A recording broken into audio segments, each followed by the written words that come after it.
我老婆和健身教练搞一起了，我想立刻离婚，可法院说婚内出轨得分1半的钱，我憋屈啊！有没有办法让他1分钱也带不走？不可能，您如果坚持离婚，从法律上，妻子即便出轨，也享有离婚分割财产的权利。我找了很多律师，他们都这样说。难道我真的要分给那对勾男女1半的财产？但是您如果不离婚呢？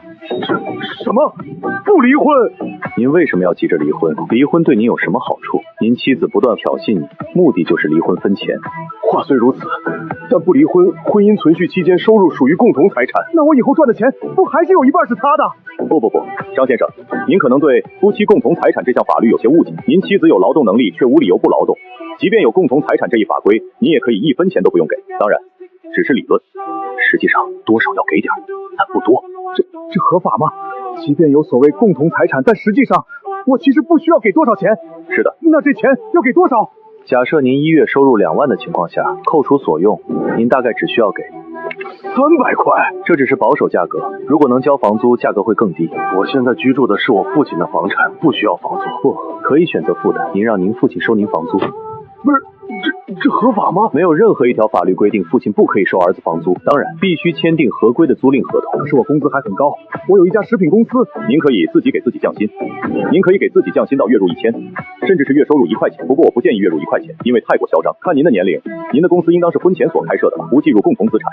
但如果婚后经营升值出现的差额以及后续分红，才是夫妻共同财产。您可以以90万，又或是100万的市场合理价格卖给您的父亲，自己不留1分钱。这些钱属于婚前财产，您的日常消费则由公司报销，也可以让您的父亲进行个人赠与，这样您便是一位月收入2000，甚至月收入1000还要交租的低收入人群。这真的不违法吗？这好像有些嚣张。这很合法。如此，您每月只需要交付300元，给您妻子点顿好饭。感谢，只恨没早点遇到您啊！那咱们是否可以财务室结算一下合同？当然可以。李初呢？麻烦您给我客户结算一下。徐律师解决咨询了？是的。这么难搞的问题，他怎么解决的？怎么才收费700？我要追加2万，这是我自愿的。这不符合规矩。张先生，您若是满意，追加个几百块便是。那就999吧。张先生，我记得您说第三者好像曾给您打过电话，甚至还给您看了他和您妻子的视频照片。他这是想干什么？还能干什么？威胁我给点钱，不然就曝光视频呗。您给了吗？那当然没给。他话刚说完，我就挂断了电话。还好您没给。什么意思啊？您要是没挂电话，对方狮子大开口，用视频威胁您，要价几百万。只是你要是被迫答应就糟了，这样对方就会构成敲诈勒索，法院至少会判10年，足足10年，会毁了对方一辈子。万幸您挂断了电话。好律师啊，真是好律师啊！老公，我和别人在一起了，我们离婚吧。宝宝，你刚回来饿了吧？我去给你做饭。我说我出，把我们离婚吧。宝宝，我也爱你，你快去休息吧。这会回来，这是我找律师拟过的合同，很公正的财产分割合同，1人1半。你签完，咱们找个时间就去民政局把婚离了。老婆，我其实是爱你的，我不想离婚。你怎么一天过去就突然说爱自己了？你什么意思？我真的爱你。我最近看上一个跑车，那老公你没钱。那还有个包包，很便宜，你没钱。你什么意思？我告诉你，这已经是我最大的让步。我不离婚。姓张的，你耍什么鬼？我劝你尽快签了离婚协议，对咱们都好。我爱你。你放屁！快点签！我爱你。婚我肯定是不离的，婚是不离的，钱是不可能给的。问就是，老婆，我爱你。离婚了，是不是钱到手了？计划有变。那姓张的不知中了什么邪，死活不肯离。不肯离？前2天不是他自己吵吵的尽快离婚吗？他居然还跟我说他还爱着我，我想他应该是反应过来了，还是离不开我。应该还是我太有魅力，太喜欢我了吧。亲爱的，你不会是不想离婚了吧？那钱怎么办？我健身房的100万私销入股计划还差最后一笔了。怎么可能？我现在看到他就烦。既然他不想和 B 分手，那我们就按 B 计划来，直接去他家闹，我逼他动手，只要他一动手，咱们就起诉。姓张的是男人就给句痛快话，这婚你离不离？宝宝，带朋友回来了，正好，饿不饿？我去给你们做饭啊。我已经对你没感情了，我知道你很喜欢我，但你别再纠缠了，这个婚我离定了。姓张的，我今天就住这儿了。来，别客气，就当自己家。这沙发意大利进口的，你试试结实不？刘子，你愣着干嘛？给朋友倒水啊。他是不是这里有病？你们肯定有事情要商量，我就先走了。他既然耍无赖，就别怪我。真是太感谢您了啊！现在我只需要每个月给他300块，都是我分内的事情。我就是不离婚，看看我们俩谁能耗过谁。但是徐律师，我不能整天让他们住我家呀，有什么办法把他们尽快赶走？马上了，还记得我跟你说过什么吗？说了什么？第三者好像曾给您打过电话，他这是想干什么？威胁我给点钱，还好您没给。你要是被迫答应就糟了，这样对方就会构成敲诈勒索。万幸您挂断了电话。现在马上给我200万，不然和你妻子在一起的消息我就公布，让你这个企业家身败名裂。徐律师，你真神了！200万，录音我全存好了。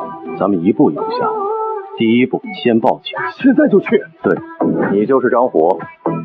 对，你被威胁了？是，你被别人勒索了200万。是我。你被勒索了，怎么笑这么开心？警官，您看，这是昨晚那个人主动给我打的电话，还有勒索简讯，都是他发的。明知道他是小三，你还主动给钱？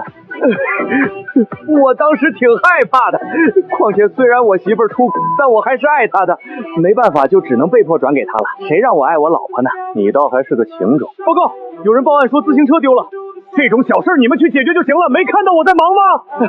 我的事不急，您可以先忙。你这人被勒索300万，也不怕钱追不回来，一点也不急，先拿人办案吧。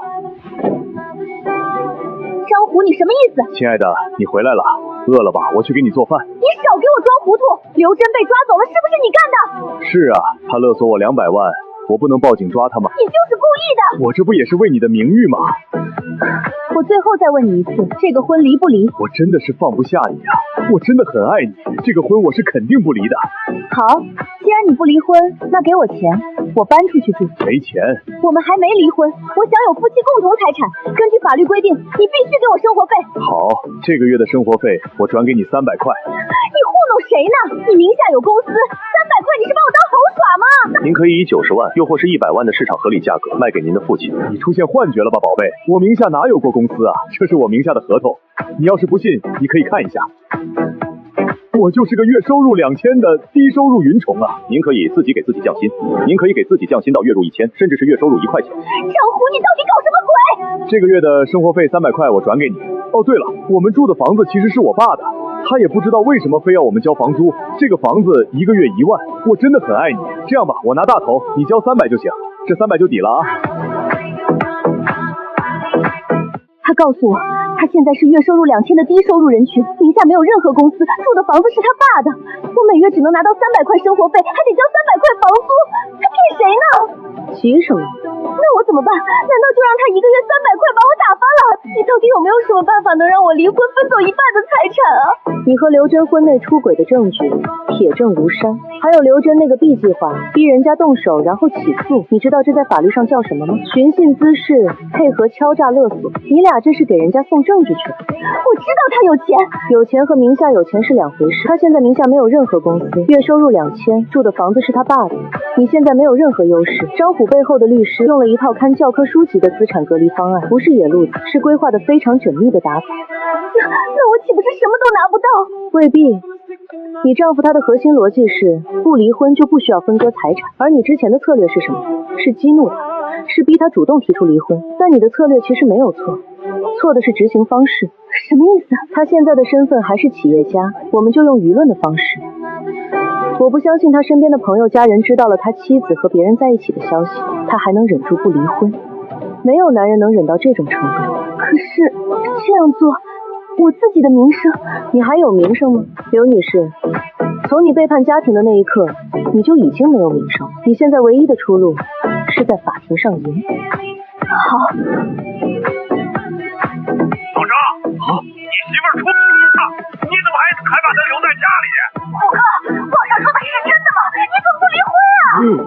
徐律师，你看到网上的新闻了吗？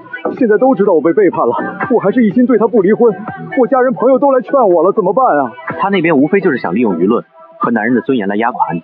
我出几条文案，你照着念，发布坐实你纯爱人设就行。但是你怕舆论吗？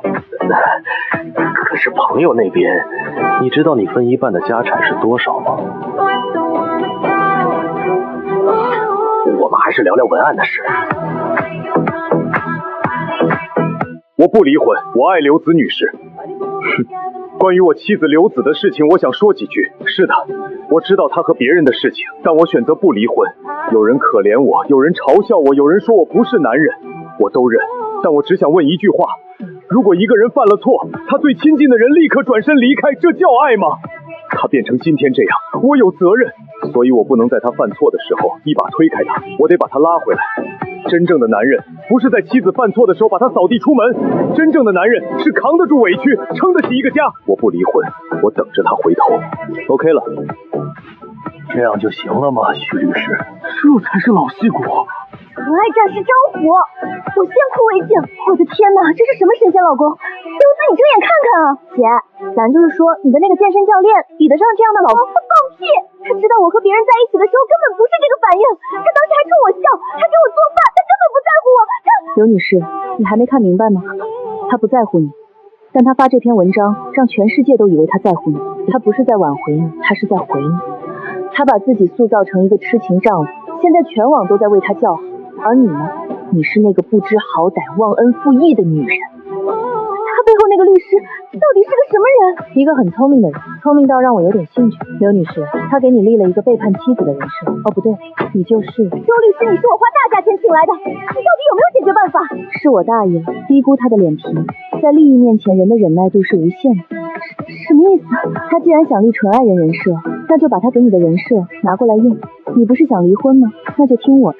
从明天开始，你的角色不是背叛的妻子，你是一个幡然悔悟、主动认错的可怜女。他要当纯爱战士，让他当；你当浪子回头。他立人设，你也立人设，看谁的人设先碎。只要他露出破绽，舆论就会倒向我们这边，他的所做的转移财产就会被认为恶意转。刘子，现在开始我们要做的就是证明一件事。什么？他不是爱你，他只是爱钱。一个爱钱却假装爱你的男人，这才是你离婚的完美理由。徐律师，六子突然给我打电话说他知道错了，愿意重新改过，现在他又住回家里了，我该怎么办？你知道他们这是在跟我们拼什么吗？拼什么？他们这是要跟我们拼脸皮呀！你记住，从现在起，你不是张虎，是全世界最痴情的丈夫。他想演浪子回头，咱们就陪他演。他做饭，你夸好吃；他撒娇，你顺着；他提要求，你没钱。谁先破防，谁输。老公，我错了，我不该鬼迷心窍，我想回归家庭，好好跟你过日子。傻丫头，说什么呢？家永远是你的，我从来没怪过你，只是别忘了每月交租。老公，我知道错了，以后我再也不买包不买跑车了，咱们省着点花，好不好？老婆懂事就好，咱们现在日子不宽裕，等以后条件好了，我再给你买。老公，你以前的公司呢？公司前段时间效益不好，早就卖了。宝宝，你怎么突然问这个？你卖给谁了？一个老头不相干。你还爱我吗？当然爱。周律师，他不上套，我根本激怒不了他。我低估他了。那怎么办？刘真还等救他呢，他既然不吃软的，也不吃硬的，那就给他找点外部压力。最近你们的事情，张虎父母知道吗？应该不知道，他父母平时都不怎么上网。前几天他想离婚，也是跟父母说感情不和。你要找他爸妈？他立人设给谁看？给公众。公众为什么信？因为他的痴情看起来可怜。但如果他的父母出面公开要求他离婚，他该怎么办？张虎可以不在意流言蜚语，可是他父母呢？老一辈的道德观念可是很重的。如果让他父母知道自己的儿媳不道德，你猜会怎么样？他继续不离婚，就是忤逆父母，孝子人设崩塌。他离婚，正中我们下怀。对，他他爸肯定不会容忍这种事的。你明天准备好去拜访公婆。徐律师出什么大事了？这么着急的让我回来？这次出大事了，我没想到他们竟然出这么阴险的手段。怎么了？徐律师，我从来没见到过你慌过，这么严重吗？他们竟然违背职业道德，去找你父母了。老一辈观念很重的，你前2天网上消息漫天飞的时候，我就故意让其他人不要让你父母知道，这下坏事了。我还以为什么大事，什么意思？你有办法不让你父母知道？费那劲干嘛？喂，爸，我现在离婚会分走1半财产。我太了解我爸了。爸，还允许我叫你一声爸。我做了错事，我对不起张虎。我知道我不能被原谅，我只求你劝张虎跟我离婚吧。他死活不肯，你快劝劝他吧。我儿子真男人呐，一个真正的男人，真正的男人是扛得起委屈，是扛得住委屈，撑得起一个家，撑得起一个家。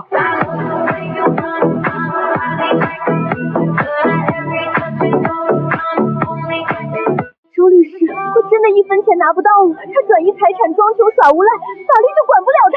管得了，他不是把财产转得一干二净吗？他不是月入2000，一穷2白吗？那我们就让你背上债。背债？我背债跟他有什么关系？夫妻关系存续期间为家庭日常生活需要所负的债务，属于夫妻共同债务。他不离婚，他就躲不掉。他没钱，他装贫，他资产全转走没关系。你去借大额消费，借生活开支，借家庭所需的钱，到时候债是夫妻共同债，他张虎必须跟你一起还。你的意思是我借钱他必须跟着还？他不是没钱吗？没钱，法院可以判他共同还债。他父亲总不能看着他被强制执行，被限高，被拉黑吧？他那套食品公司、别墅资产全在他爹名下，他爹扛不住就得掏钱和解。他能隔离财产，隔离不了婚姻关系，隔离不了婚姻关系，就隔离不了共同债务。那我借多少？怎么借？不借高利贷，不走现金，小额多笔，持续借，每月都有流水，制造婚姻存续期间合理开支的假象。别买跑车，别买奢侈品，买日用品、体检、保险。他不是只给你300块生活费吗？你就让他知道，不给钱那就给债。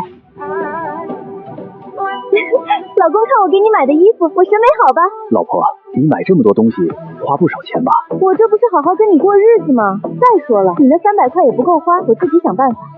完了，他疯了，他疯狂借钱，信用卡、贷款一大堆，他是不是想坑我？这债不会要我还吧？这是他的杀招，夫妻共同债务。那我真要还？不是所有婚内借款都是共同债人。第一，你不知情，未签字，未密证，你没给他签过任何担保，没承认过这笔债。第二，金额明显超出家庭日常生活需要，你月入2000，他1个月借10万，这叫超出日常开支。吓死我了，我还以为真要背债。但是很奇怪，经过前面几次的对抗，他们的律师不应该连这个也不懂啊。可能对方就是个外行的。不对，他们是想让你人设崩塌。这样真的能逼他离婚吗？当然不能。那你怎么还让我消费？我们真正的目的是让他人设崩塌。他如果同意承担你的开支，你就疯狂开支看；如果他不同意，他的痴情人设就会瞬间崩塌。一个背叛的女人，他都可以原谅，到共同债务了，他就不扛了。还是你厉害啊！那怎么办？只能让女方父母出面。你都原谅他女儿了，他们肯定不会再纵容女儿大肆借款挥霍了。虽然他们找过你父亲，但是感觉还是很不道德。爸，你怎么来了？再不来，我钱就没了。他就欺负是知识分子，我来，我管他这那的。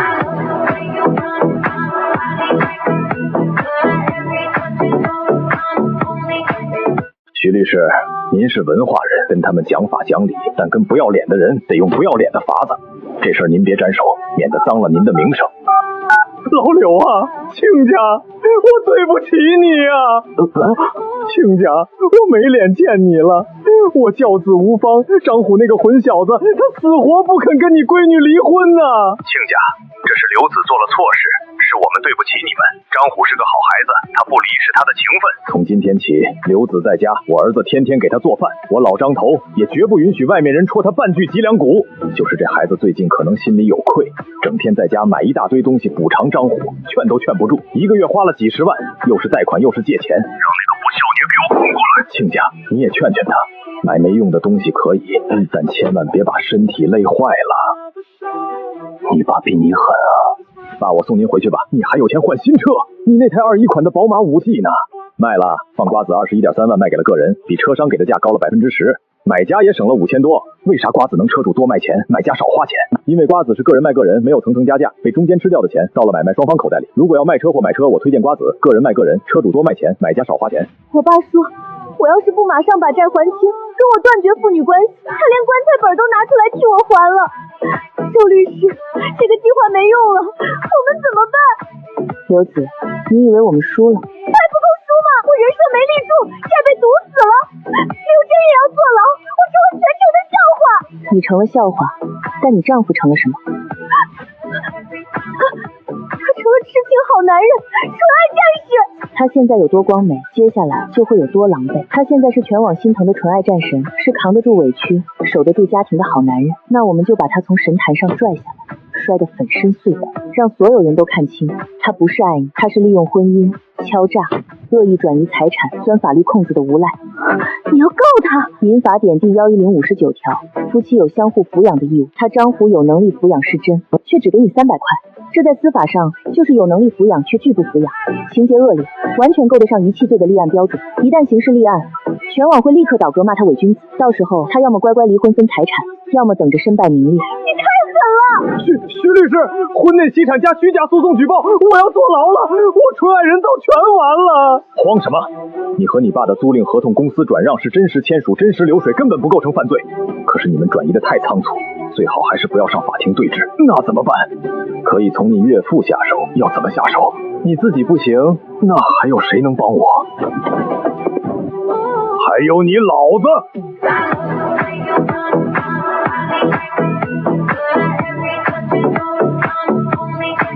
最后再说一句，瓜子二手车，个人卖个人，车主多卖钱，买家少花钱。周律师说了，这是最后杀招，他躲不掉。爸，你干什么？这是我最后翻盘的机会，你放开我！翻盘？你翻的是咱们老柳家的祖坟！你背叛在先，闹得满城风雨。人家张家没追究你半点过错，反倒把你当亲闺女养，护着你的名声，你还要不要脸了？脸，我早就没脸了，我要的是钱。他每月只给我300块，这就是遗弃，法律都能判他罪。人家张虎月入2000，你借债挥霍，倒打一耙，这要闹到法庭上，世人只会骂我们柳家忘恩负义，蛮不讲理。今天我就是拼了老命，也不会让你进这个法院大门。你要是敢告，我就当场跟你断绝父女关系。周律师，我爸把我锁在家里了，我没法去法院。刘子，你如果不能改变你爸的想法，这条路走不通了。那怎么办？我们没多少时间了。有一个东西比遗弃罪门槛更低，速度更快，而且你爸拦不住。家暴，他没打过我。家庭暴力的定义不只是殴打，精神控制、经济封锁、长期冷暴力，让一个妻子每个月只有300块，人格被反复羞辱。你主动搬走，可以解释为不堪精神折磨而逃离，这正是反家暴法保护的范畴。明天一早你发视频去居委会，哭着说你的遭遇，然后请人身安全保护令。保护令能逼他离婚吗？一份人身安全保护令首先会送达他本人，然后抄销他的单位、社区。张虎不是最在乎人设吗？一个被法院认定为潜在施暴者的人，还能当他的纯爱战士吗？到时候不是我们求他离婚，是他来求我们。保护令说我精神控制他，说我经济封锁。徐律师，我才是受害者，我被他背叛，被他敲诈，被他闹得鸡飞狗跳，他居然能反过来告我。好奇什么？遗弃罪举证难度高，检方未必受理，但人身安全保护令你避免不了的，它是预防性措施，不需要实质伤害，有可能就行。它由法院直接签发，不需要走刑事立案流程。第三，它会被促销你的社区、单位、公安机关，你的人设会先被这份保护令击穿。那怎么办？我就这么变成家暴男了？他指控的核心是你月收入2万，却只给他300块，所以你构成经济封锁，进而造成精神伤害。但我公司早转给我爸了，我月收入真的只有2000。这就是他的杀招，公众只相信自己的眼睛。你开过公司，住着别墅，谁会信你月入2000？即使到了法庭上，舆论的压力也来到你这边。他申请保护令，说他被你精神侵害，那你也申请一份。我申请什么？带着野男人上门闹事，在你家客厅里摔东西骂街，他有保护令，你就不能有？可我没事啊，我没恐惧，没失眠，没。这本书写的真好，离婚紧急转移财产后，竟然也能给对方分这么多，我真是天天睡不着啊，我感觉我有抑郁症了。